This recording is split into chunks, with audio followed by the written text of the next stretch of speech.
The Star Wars galaxy was a vast and complex place with a long history and many unique planets and cultures. Throughout most of the galaxy's history, the peoples of this galaxy were united under the banner of one enormous civilization, ruled by the Republic, the Empire, the New Republic, and their successors.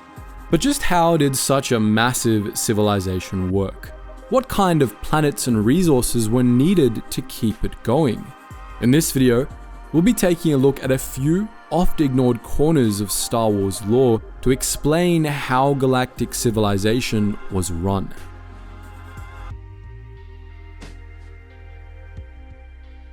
The Republic and its successors controlled millions of planets, from full member worlds to minor colonies and dependencies. The bulk of these worlds were largely self-sufficient, with many different industries, environments, and kinds of available resources, but the planets that really kept galactic society running were much less diverse, and they primarily fell into three categories: Ecumenopolises, Mechworlds, and Agriworlds. Respectively, these were planets that were completely urbanized, covered from pole to pole by enormous cities, planets entirely given over to industry and manufacturing, and planets that were entirely given over to agriculture. We're going to talk about the inner workings of all three planet types, but we'll start with the Ecumenopolises. Ecumenopolises were the galaxy's great population centers, home to enormous populations, most of the galaxy's major administrative and logistical centers, major starports, and usually some local industry as well. These planets managed the galaxy's sprawling civilization, putting their vast populations to work in various administrative and logistical support roles, through which the galaxy's vast network of trade and resource distribution were managed. Ecumenopolises were the central nodes of galactic civilization, and although the bulk of them, including the largest, most populous, and most famous Coruscant, were located in the core worlds, they were spread all throughout the galaxy, even into the outer rim. Ecumenopolises kept the galaxy working, but how did they work? Making life sustainable on a completely urbanized world was a real challenge. Such planets lacked sufficient plant life to keep the atmosphere breathable. They required enormous amounts of imported resources, and waste built up quickly and catastrophically. In order for these planets to remain habitable, they needed to be meticulously managed through the use of extensive life support infrastructure. No two Ecumenopolises were alike, of course, but their life support infrastructure tended to be quite similar. For instance, most city planets got their water from polar irrigation stations, which melted ice from the planet's polar ice caps and ferried it across the city through enormous pipelines. Extensive water recycling was used to reduce strain on this system, and weather control systems were used to keep the ice caps stable, ensuring that the polar regions got regular snow. These weather control systems were also used to keep other parts of the city sunny or partly cloudy most of the time. On city planets like Coruscant, most weather was artificial, though there were exceptions. On some Ecumenopolises, the depth of urban canyon systems led to the formation of natural wind systems and cloud layers within the city, which led to different levels of the city having different weather at the same time. Particularly vital to life on an Ecumenopolis were atmospheric dampeners, which were usually spread throughout city planets' upper atmospheres. These machines constantly worked to keep the atmosphere breathable and stable despite the enormous amount of carbon dioxide and other waste gases produced by the city's inhabitants and local industry. Atmospheric dampeners broke down these gases, ensuring that the atmosphere remained a healthy nitrogen-oxygen mix and preventing climate change caused by a buildup of greenhouse gases. On some Ecumenopolises, including Coruscant, orbital mirrors were positioned in orbit to regulate the planet's temperature, which assisted in keeping warming or cooling stable. The last big infrastructure challenge for Ecumenopolises was waste disposal. Extensive recycling was the obvious answer to the vast amount of waste a population of trillions produced, but some things just had to be thrown out. On the seedier city planets, this waste was just dumped into the lower levels to fester, but on Coruscant and other Ecumenopolises, garbage was collected, packed into canisters, and fired into low orbit by massive garbage launchers. From there, it was hauled off to a junkyard planet such as Raxus Prime or shot into the system star. Coruscant, the galactic capital, was the galaxy's most well-known Ecumenopolis, but it was far from the only one. Many others were located within the core worlds, including Coruscant's ancient rival Alcican, the naval bastion Anaxis, Anaxis' sister world Axum, Skako, as well as the Republic founders Hombarine Ator Grismalt and Metalos.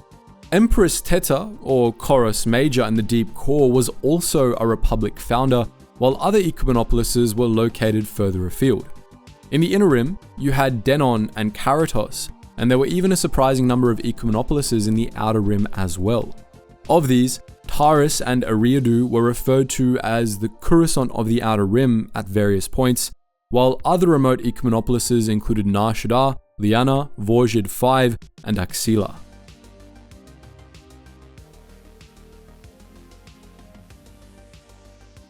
The galaxy's Ecumenopolises were the central hubs of civilization, but they depended heavily on our two other kinds of planets in order to keep running. For example, most Ecumenopolises needed to import raw materials in order to build their cities, and they usually got these resources from the galaxy's industrial planets, also known as Mechworlds. These planets were completely given over to extraction or heavy manufacturing, and they were usually about as developed as Ecumenopolises, but with bare minimum populations. Mechworlds were usually pretty hellish places, but they were crucial for keeping the galaxy running, shouldering much of galactic civilization's industrial burden. Some Mechworlds were former habitable worlds that were recklessly destroyed via industry. Others were dead planets that were unsuitable for colonization, but full of valuable resources.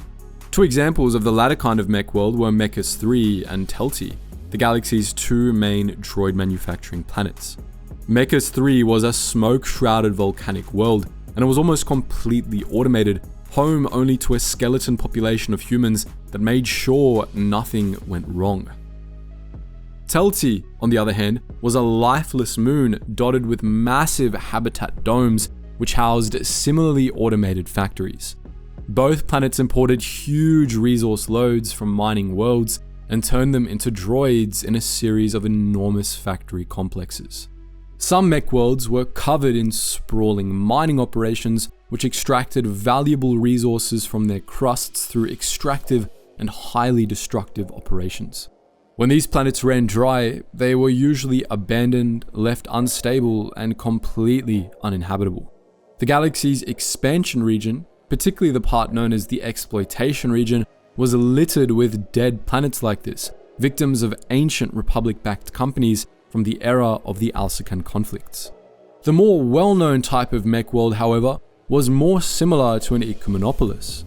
These planets were completely covered by sprawling industrial zones and factory complexes, and they constantly worked to keep the galaxy's residents supplied with various industrial goods. Many were run according to subpar ethical standards, as was the case for the Techno Union's favorite Mechworld, Metalorn, while others were largely automated. These planets were grimy and largely unpleasant, but they played a vital role in keeping the galactic economy going. Both Mechworlds and Ecumenopolises, as well as many other planets, depended on agricultural planets, known colloquially as Agriworlds. These planets were completely given over to agriculture, producing vast amounts of food products to feed the people of the galaxy. Trade with Agriworlds was especially vital to planets that didn't have enough local food production to feed their populations, especially fully urbanized planets, which had huge populations and thus huge food requirements and next to no food production. Agriworlds picked up the slack for planets like this, and that made them some of the most important planets in the galaxy. Whereas almost any planet could become a Mechworld, not every planet could be an Agriworld. Agriworlds not only needed to be habitable and temperate, but they also needed lots of arable land, consistent but not excessive rain, and reliable seasons. A bad season on an Agriworld could have devastating consequences for billions of people, so the best Agriworlds had negligible axial tilts, vast tracts of open country and regular rains. This was generally true regardless of what the agri-world actually produced, be it edible plants, cash crops, or animal products. The galaxy's most well-known agri-world, as well as a pretty good example of what these places were like, was Tanab in the Inner Rim. Tanab was one of the Republic's oldest agri-worlds, and it benefited from a mild climate, plenty of sunlight, virtually no tectonic activity, and lots of grassy land masses. Weather manipulation satellites and orbital mirrors fine-tuned its climate to ensure optimal conditions. Tanab's equator was ringed by a network of farms and hexagonal grain fields, while the poles were crowded with factory farms and meat processing plants. Tanab exported vast amounts of grain, as well as the meat of roba, banthas, staga, and nerfs, among other creatures. Agriworlds were fairly common, and they were spread far and wide across the galaxy. Although the middle regions of the galaxy were sometimes stereotyped for their abundance of agriworlds, there were many in the core and outer rim as well. The core had the Ag Circuit, a series of 18 agriworlds near Coruscant owned by Salish AG. These kept many of the core's great Ecumenopolises fed. In the Outer Rim, several entire sectors were dominated by agriworlds, including the Abrion sector, home to Abrion Major and Yukio. Even Hutt Space had agriworlds, including Far Pando and Caffeine, as did Sith Space, where one of the old Sith Empire's ancient holy worlds, Relg, was largely agricultural. Other notable agriworlds include Selenon, Agamar, Kinyen, Concord Dawn, Uter, and Kilura. The galaxy's agriworlds were essential to galactic civilization, but despite this, many agriworlds felt undervalued or even exploited by the galactic government. Such sentiments drove many agriworlds to secede from the Republic during the Separatist Crisis, and bitterness toward the core and the wealthy worlds of the galaxy was evident in their declarations of secession. To quote a section from a HoloNet news article, "I have no doubt that many of my colleagues here have no idea where the Lahara sector is. They couldn't even find it on a map if their careers depended on it, but we've been burdened with high taxes and little to show for it for too long," said Senator Tireka Brimac as she tendered her articles of secession. "Perhaps now you'll notice us, if only for our absence." Other declarations of secession were more conciliatory and clearer about the grievances these agriworlds had with the Republic. To quote another HoloNet news article, "The ag producers of the Abrion have lived for decades with few options and limited control of the goods we provide. Now though, we've found appreciative markets without the restrictive bureaucracy of the Republic," explained Senator Isu Rotsino as she tendered her articles of secession in today's Senate session. The bountiful Abrion sector is home to over 200 agriworlds, including the planet Yukio, a world that provided a sizable percentage of the core world's food shipments last year. "Many of the worlds that we service, our neighbors, have already seceded," said Yukian Overliege Topas Dosla. "It is most prudent for us to continue serving them as best as possible. Furthermore, removed from the burden of Republic tariffs and bureaucracy, we'll actually see a rise in efficiency and, eventually, profits for our farmers." In response, the Senate is currently debating the approval of emergency subsidy packages that would benefit the remaining Republic food-producing sectors. "Without the breadbasket of the Republic, the core worlds would starve," stressed Senator Lexi Dio. "We need the heart of the galaxy to be strong, and we need the grains of the colonies and rim worlds to strengthen us." The secession of agriworlds during the Separatist Crisis led to food shortages throughout the Republic, even in the core worlds. Granted, the core suffered a lot less than the Republic's more remote territories, but that didn't stop core world politicians from acting like it was the end of the world, per another HoloNet news article. Commodore First Minister Tomlin Gorostor has been in steady negotiation with Salish AG representatives, trying to ensure his world is first in the queue for emergency food relief. Gorostor has downplayed his description of the food shortages as catastrophic, following criticism from a number of Outer Rim senators. "Arcanus sector goes without milk and bread for 2 months, and it's the price of being in a remote region. Commonoruns can't get their Vulture sprig garnishes, and it's a calamity, said Senator Tundra Dalmea. I'm hesitant to call this an emergency here, Gorestor clarified. It's not as if we're wasting away. But we don't all want to eat at the Biscuit Baron for the remainder of the Separatist crisis.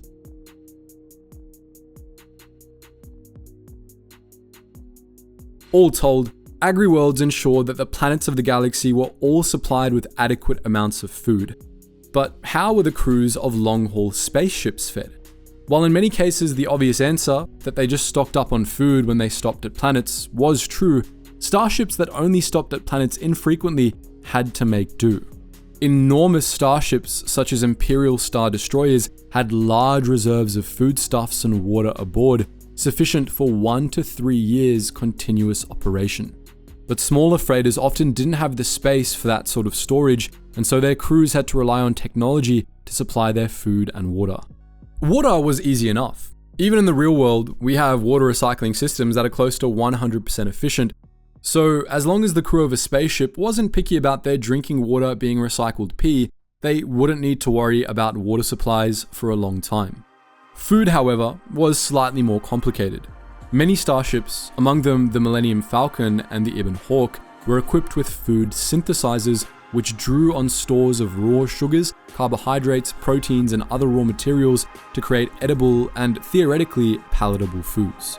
The raw materials for these synthesizers were fairly compact, allowing ships with synthesizers to carry enough supplies for fairly long journeys. Most ships also had emergency food supplies in case their synthesizers broke. However, the food supplies generated by synthesizers were still limited, which meant that even the most well-equipped starship had to return to port to stock up now and again. For that reason, even the most hardened pirate gangs and renegade fleets required support of some sort from the galaxy's infrastructure. Fortunately for them, the galaxy's many shadow ports allowed them to stock up without risking a confrontation with the authorities. So that was our look at the logistics of galactic civilization and some of the different kinds of planets that made the society of the Star Wars galaxy possible. But what do you think? Would you like to see more videos on this sort of lore in the future? Let us know which type of planet you'd prefer to live on. Would it be an Agriworld, a Mechworld, or an Ecumenopolis? As always guys, thank you so much for watching, and I hope to see you in the next video.